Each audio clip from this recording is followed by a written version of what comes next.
Hoje vamos focalizar o capítulo 2 do livro de Daniel. Então, abra a sua Bíblia no livro do profeta Daniel.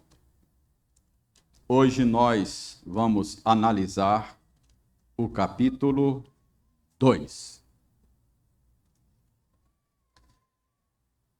No domingo passado, nós analisamos o capítulo 1 e nós aprendemos que o exílio lá na Babilônia não foi um acidente do destino, não foi o resultado simplesmente da política expansionista de Nabucodonosor. Domingo passado nós aprendemos que o exílio foi resultado da ação de Deus. Deus mesmo entregou o seu povo nas mãos de Nabucodonosor. Aprendemos também no domingo passado que Deus mandou o seu povo para o exílio, mas não abandonou o seu povo no exílio, continuou cuidando dele, mesmo numa terra estranha. E vimos que foi exatamente por causa desse cuidado do Senhor que o plano de resistência de Daniel e seus amigos funcionou. É que Nabucodonosor submeteu a Daniel, seus amigos, a um processo de aculturação. O plano era fazer deles jovens babilônicos. Mas Daniel resolveu: não quero ser babilônico, eu sou judeu, eu sirvo ao Deus Altíssimo. E ele então montou um plano para resistir esse processo de aculturação.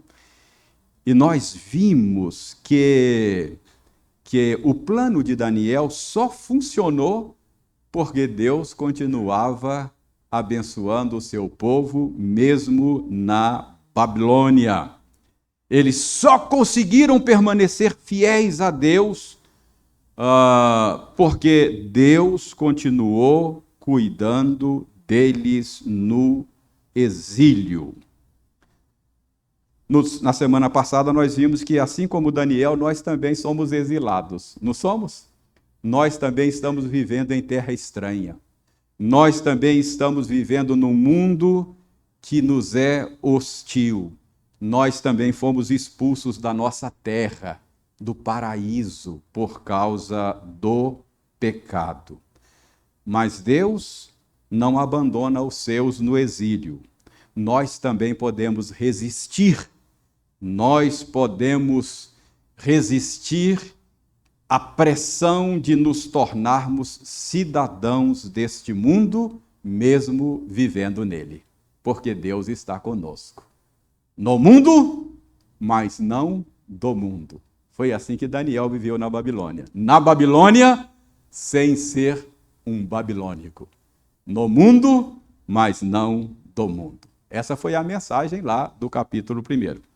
Chegamos agora ao capítulo 2. Você já viu o tamanho do capítulo 2 aí? 49 versículos. Normalmente eu leio a passagem e explico a passagem, né?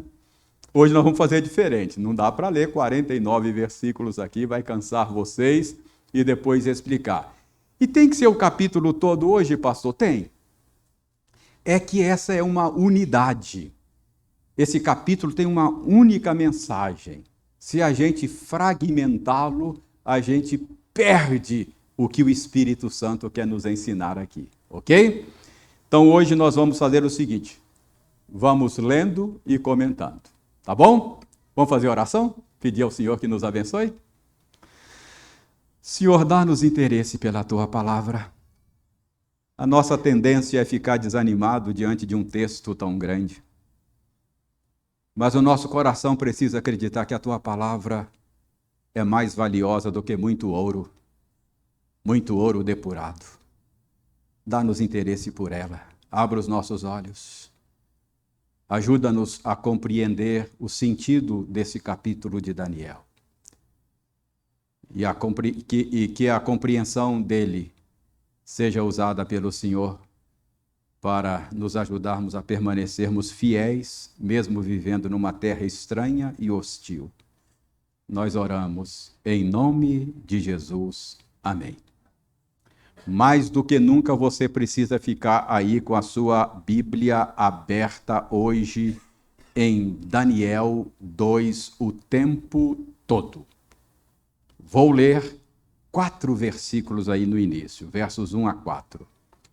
No segundo ano do reinado de Nabucodonosor, teve este um sonho. O seu espírito se perturbou e passou-lhe o sono.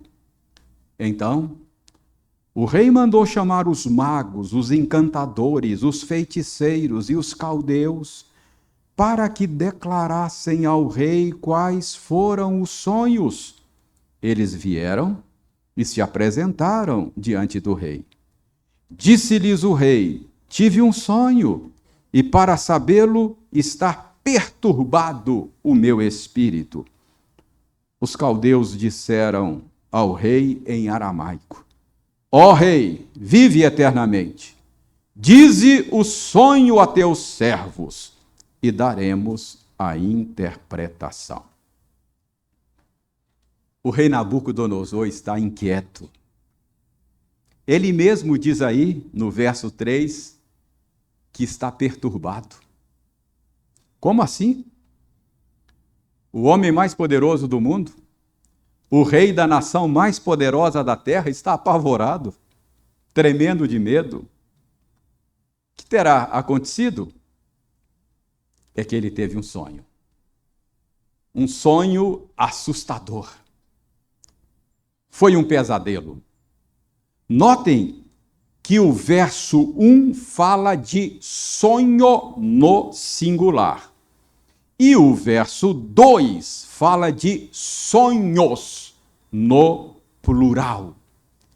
Estudiosos entendem que isso significa que era um único sonho, mas um único sonho recorrente. Um mesmo sonho que se repetia várias noites seguidas. Nabucodonosor está tão apavorado que ele não consegue mais dormir.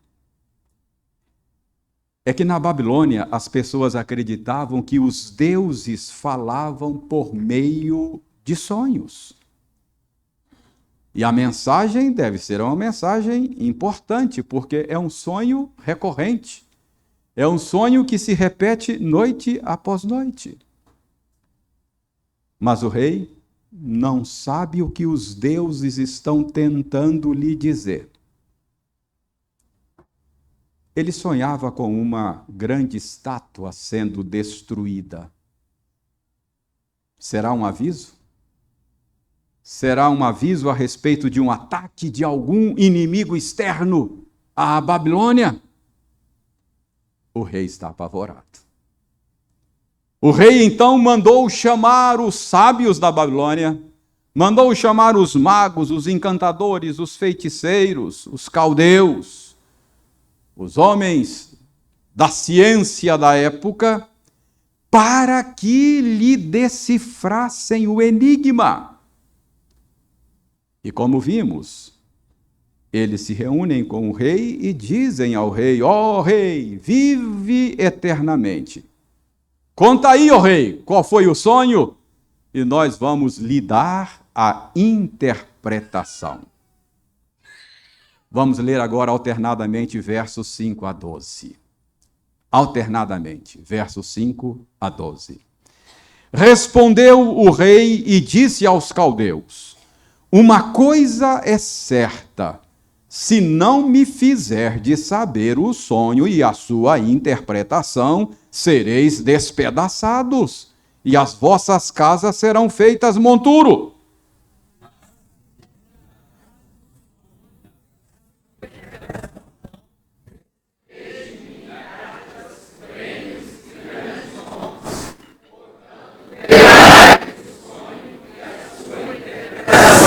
Responderam segunda vez e disseram: diga o rei o sonho a seus servos e lhe daremos a interpretação.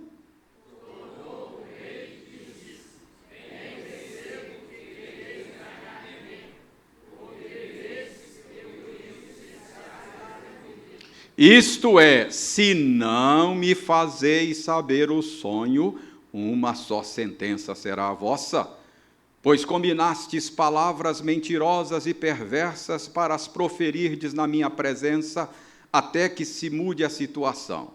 Portanto, dizei-me o sonho, e saberei que me podeis dar-lhe a interpretação.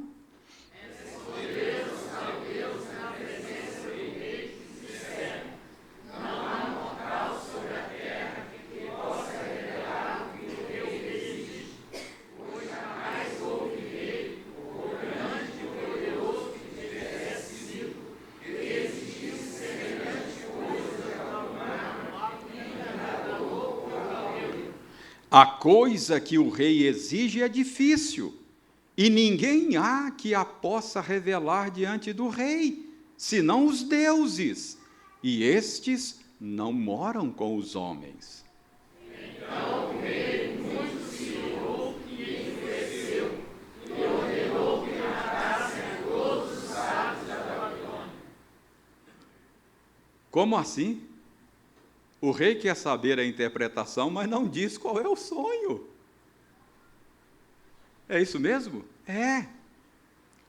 O rei quer que eles digam qual é o sonho e qual é a interpretação. É que o rei quer garantir a confiabilidade da interpretação. Ele precisa se assegurar de que a interpretação é confiável. Se ele lhes contasse o seu sonho, eles poderiam dar qualquer interpretação e o rei não teria como se assegurar de que a interpretação era confiável. Como é que o rei poderia saber que a interpretação está correta? Ele precisa garantir que a interpretação seja confiável. Por isso, ele exige que eles digam também qual é o sonho, não apenas a interpretação. Mas como vimos aí nos versos 10 e 11, os sábios dizem ao rei: Rei, não há mortal sobre a terra que possa revelar o que o rei exige. Jamais houve rei, por grande e poderoso que tivesse sido, que exigisse coisa semelhante a algum mago, a algum encantador, a algum sábio. A coisa que o rei exige é difícil, e ninguém há que possa revelar diante do rei, senão os deuses, e estes não moram com os homens. Os sábios desistem. O que o rei está pedindo é simplesmente impossível. Nenhum rei nunca pediu isso aos seus sábios. Este enigma ninguém há que possa revelar diante do rei, senão os deuses. Mas, como eles dizem, os deuses estão distantes. Ninguém tem acesso a eles. Os sábios admitem que não têm contato com os deuses. Lembre-se, Nabucodonosor era o homem mais poderoso da terra. E ele está acuado. Ele está enfurecido. E vocês sabem que uma fera acuada se torna mais perigosa ainda. E então, acuado, ele decreta a morte de todos os sábios da Babilônia. Leiamos agora versos 13 a 24, mais uma vez, alternadamente.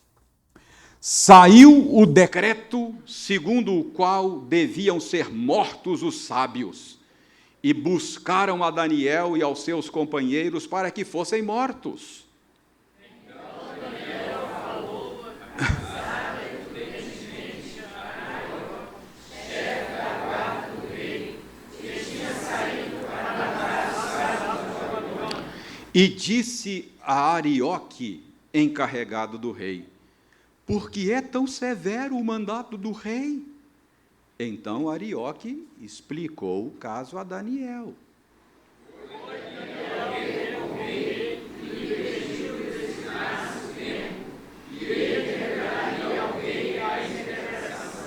Então Daniel foi para casa e fez saber o caso a Ananias, Misael e Azarias, seus companheiros.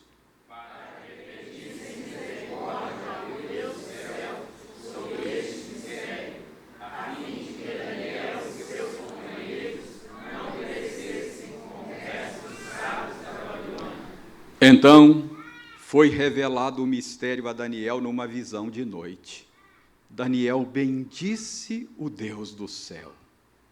Disse Daniel: seja bendito o nome de Deus, de eternidade a eternidade, porque dele é a sabedoria e o poder. É ele quem muda o tempo e as estações, remove reis e estabelece reis. Ele dá sabedoria aos sábios e entendimento aos inteligentes. Ele revela o profundo e o escondido, conhece o que está em trevas e com ele mora a luz. A ti, ó Deus de meus pais, eu te rendo graças e te louvo, porque me deste sabedoria e poder, e agora me fizeste saber o que te pedimos, porque nos fizeste saber este caso do rei. Por isso, Daniel foi ter com Arioque, ao qual o rei tinha constituído para exterminar os sábios da Babilônia. Entrou e lhe disse: não mates os sábios da Babilônia, introduze-me na presença do rei e revelarei ao rei a interpretação. O decreto de Nabucodonosor foi publicado no Diário Oficial da Babilônia. E lá estava a Polícia Federal da Babilônia batendo na porta de Daniel. Ele era um dos sábios, recentemente nomeado por Nabucodonosor, depois de 3 anos de treinamento na Universidade da Babilônia, conforme vimos no último domingo. Mas espera aí, Daniel não estava naquela reunião lá com o rei, quando o rei pediu que eles dissessem qual era o sonho e a interpretação? Reunião dos sábios? Parece que não. Por que será que Daniel não esteve naquela reunião? Não sei. Talvez por preconceito, talvez por inveja. Os seus pares acabaram deixando Daniel e seus amigos excluídos daquela audiência com Nabucodonosor. Afinal de contas, que tipo de contribuição esses judeus formados recentemente, calouros, formados recentemente lá na Universidade da Babilônia, podem dar para uma questão tão séria de segurança nacional da Babilônia? Além disso, Babilônia tem tantos sábios, tantos especialistas, magos, encantadores, feiticeiros, astrólogos. Esses eram os homens do saber, do entendimento, da ciência da época. Daniel ficou escanteado. Mas, ao ser surpreendido com a voz de prisão, diz os versos 14 e 15 que Daniel falou avisada e prudentemente a Arioque. Arioque era o chefe da guarda do rei, diretor da Polícia Federal, quem sabe. Tinham saído para matar os sábios da Babilônia. E Daniel disse: por que é tão severo o mandado do rei? Parece que ele não tinha lido o último jornal. Arioque, então, explicou a Daniel o que estava acontecendo. Daniel foi ter com o rei e lhe pediu tempo para que o sonho e a interpretação fossem dados ao rei. Juntamente com seus amigos, Daniel clamou ao Senhor por misericórdia. E a narrativa diz que Deus revelou o mistério a Daniel numa visão de noite. Daniel, então, pede uma audiência com o rei Nabucodonosor. E a história prossegue. Versos 25 a 36. Leiam comigo alternadamente. Então, Arioque depressa introduziu Daniel na presença do rei e lhe disse: achei um dentre os filhos dos cativos de Judá, o qual revelará ao rei a interpretação.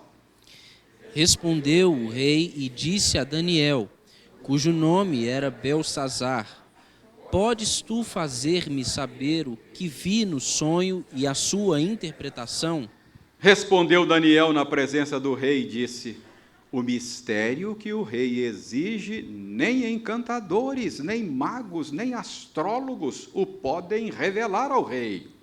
Mas há um Deus no céu, o qual revela os mistérios, pois fez saber ao rei Nabucodonosor o que há de ser nos últimos dias.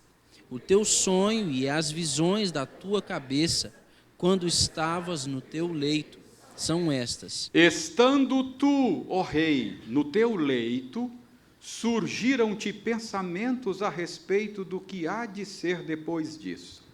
Aquele, pois, que revela mistérios, te revelou o que há de ser. E a mim me foi revelado este mistério, não porque haja em mim mais sabedoria do que em todos os viventes, mas para que a interpretação se fizesse saber ao rei, e para que entendesses as cogitações da tua mente. Tu, ó rei, estavas vendo, e eis aqui uma grande estátua, esta que era imensa e de extraordinário esplendor, estava em pé diante de ti, e a sua aparência era terrível.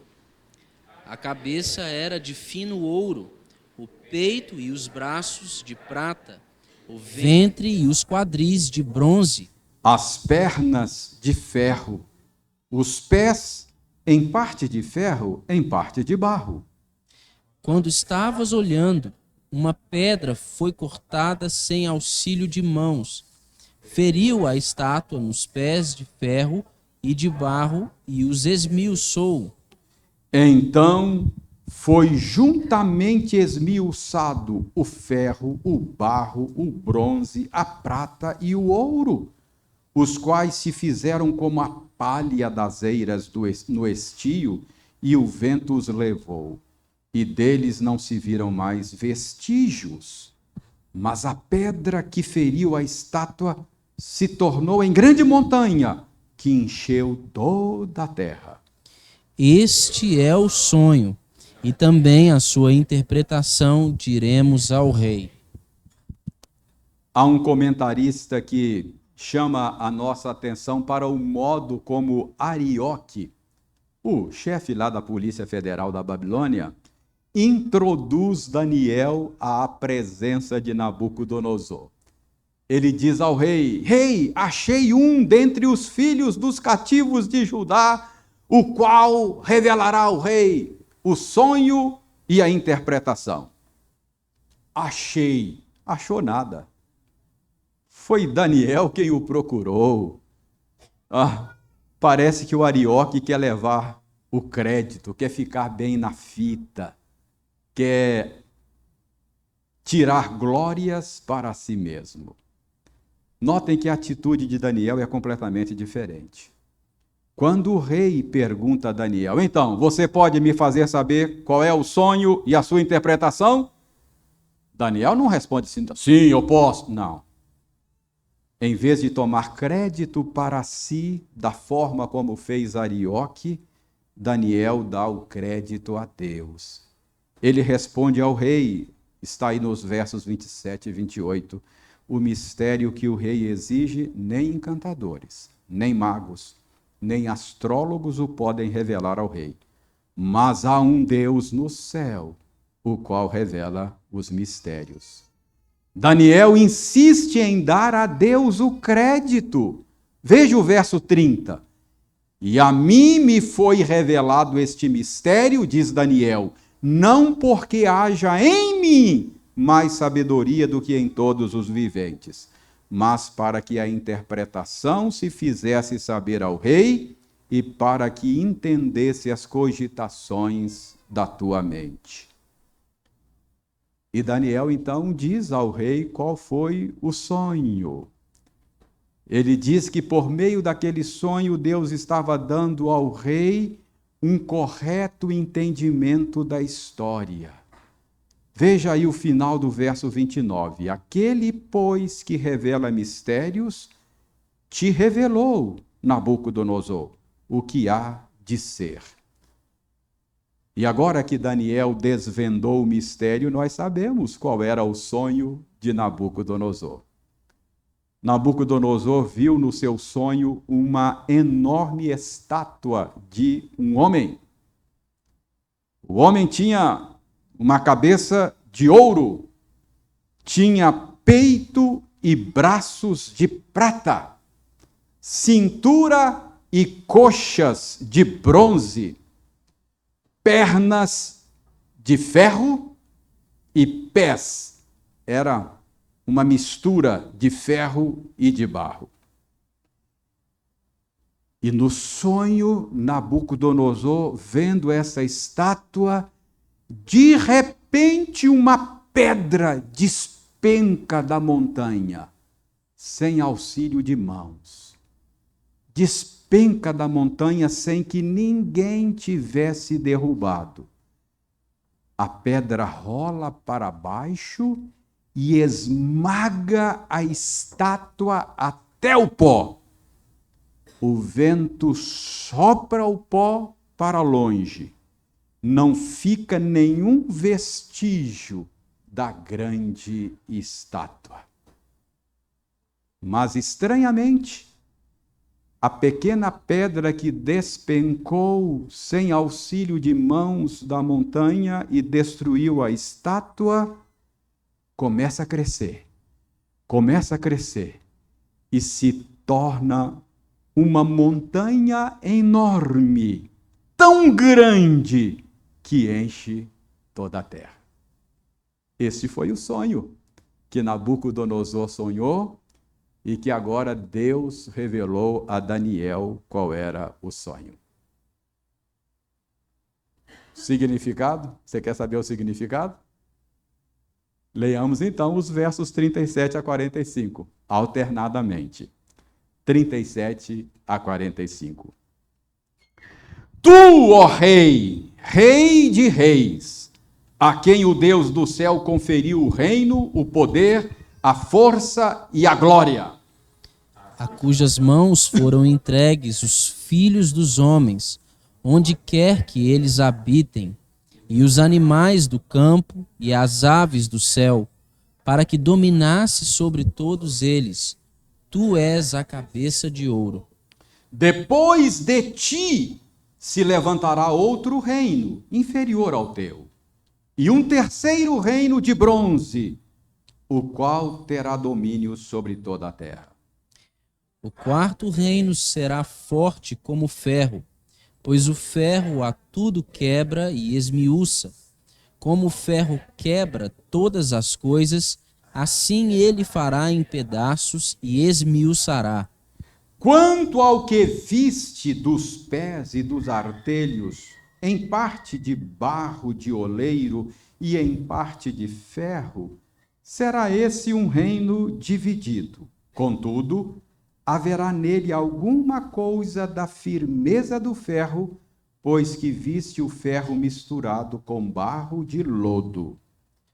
Como os artelhos dos pés eram, em parte, de ferro e em parte de barro, assim, por uma parte, o reino será forte e por outra será frágil. Quanto ao que viste do ferro misturado com barro de lodo, misturar-se-ão mediante casamento, mas não se ligarão um ao outro, assim como o ferro não se mistura com o barro. Mas nos dias destes reis, o Deus do céu suscitará um reino que não será jamais destruído. Este reino não passará a outro povo. Esmiuçará e consumirá todos estes reinos, mas ele mesmo subsistirá para sempre. Como viste que do monte foi cortada uma pedra, sem auxílio de mãos, e ela esmiuçou o ferro, o bronze, o barro, a prata e o ouro, o grande Deus fez saber ao rei o que há de ser futuramente. Certo é o sonho e fiel a sua interpretação. Daniel então dá ao rei a interpretação. Ele diz aí nos versos 37 e 38 que a cabeça de ouro da estátua era o próprio Nabucodonosor. Ele era o homem mais poderoso da terra naqueles dias. Ele era o governador do glorioso império babilônico. Mas Daniel deixa claro que foi Deus quem concedeu a Nabucodonosor posição tão elevada. Além disso, Daniel disse que o significado do sonho era que o poder, a força e a glória da Babilônia haveriam de passar. Daniel diz que o significado daquele sonho é que outros impérios viriam em seguida na esteira da história. Os estudiosos têm identificado os sucessivos impérios depois da Babilônia da seguinte maneira: eles têm identificado o peito e braço de prata da estátua com o Império Medo-Persa. O Império Grego de Alexandre o Grande tem sido identificado pelos estudiosos com as pernas de ferro da estátua. E o Império Romano é identificado com os pés em parte de ferro e em parte de barro. Entretanto, mais importante do que identificar quais são os reinos representados pelas partes da estátua, mais importante é entender qual é a mensagem que o Senhor quer transmitir a Nabucodonosor, aos exilados na Babilônia e a nós, os exilados de hoje. E a mensagem está no verso 44. Mas, nos dias destes reis, muito provavelmente os pés do Império Romano, nos dias do Império Romano, o Deus do céu suscitará um reino que não será jamais destruído. Este reino não passará a outro povo. Esmiuçará e consumirá todos estes reinos, mas ele mesmo subsistirá para sempre. Irmãos, o livro de Daniel foi escrito para levar consolo aos exilados da Babilônia. Pensem no consolo que este capítulo levou aos exilados da Babilônia. Deus está revelando aqui como sendo Ele aquele que estabelece e remove reis. Este capítulo 2 de Daniel quer que os exilados saibam que o reino da Babilônia, a opressora deles, não vai durar para sempre. Ele será substituído por outro reino, e outro reino, e outro reino, até que o reino de Deus venha. A mensagem de consolo para os exilados da Babilônia é a seguinte: o reino de Deus está a caminho. O reino de Deus está a caminho. E ele substituirá todos os reinos humanos. Lembra? A pedra despencou-se sem auxílio de mão. Não é iniciativa humana o estabelecimento deste reino eterno que está a caminho e virá para a história dos homens.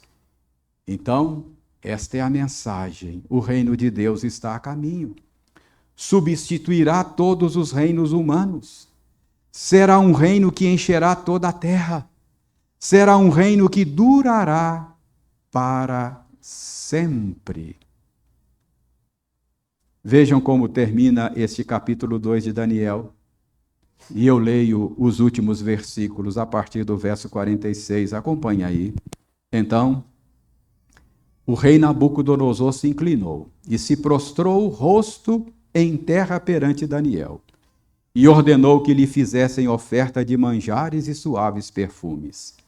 Disse o rei a Daniel: certamente o vosso Deus é o Deus dos deuses, e o Senhor dos reis, e o revelador de mistérios, pois pudeste revelar este mistério. Então o rei engrandeceu a Daniel e lhe deu muitos e grandes presentes, e o pôs por governador de toda a província da Babilônia, como também o fez chefe supremo de todos os sábios da Babilônia. A pedido de Daniel, constituiu a Sadraque, Mesaque e Abidnego sobre os negócios da província da Babilônia. Daniel, porém, permaneceu na corte do rei.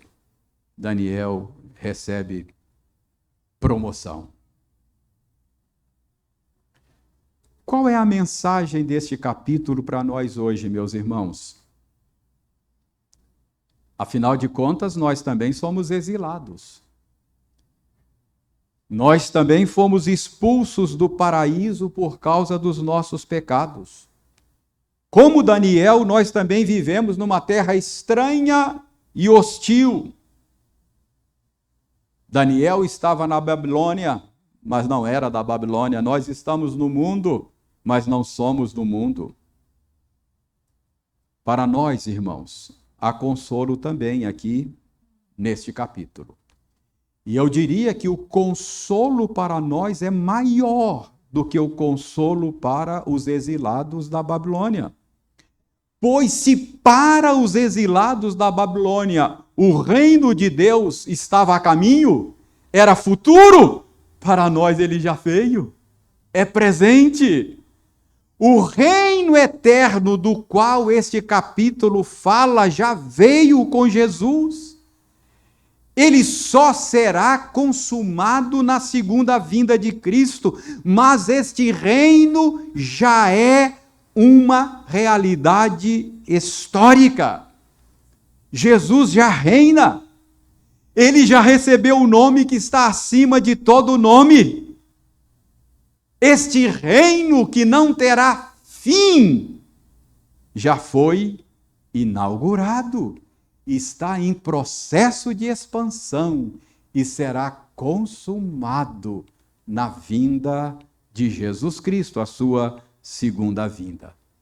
Então, irmãos, o consolo para nós aqui é que o sonho de Nabucodonosor já começou a ser cumprido. Isso deve consolar o nosso coração. Muitos de nós ficamos preocupados, não ficamos? Ficamos assustados, apavorados, por exemplo, com o resultado das últimas eleições presidenciais no Brasil. Foi assim? Eu vi muito crente assustado, apavorado, preocupado. Talvez nos faltasse naquele momento lembrar do sonho do Nabucodonosor. Mas além de consolo, aqui há também advertência para você nesse capítulo. Você nunca deveria colocar a sua esperança num projeto político. Você nunca deveria colocar a sua esperança em um projeto político, seja ele qual for, de direita, de esquerda, de centro, qualquer que seja.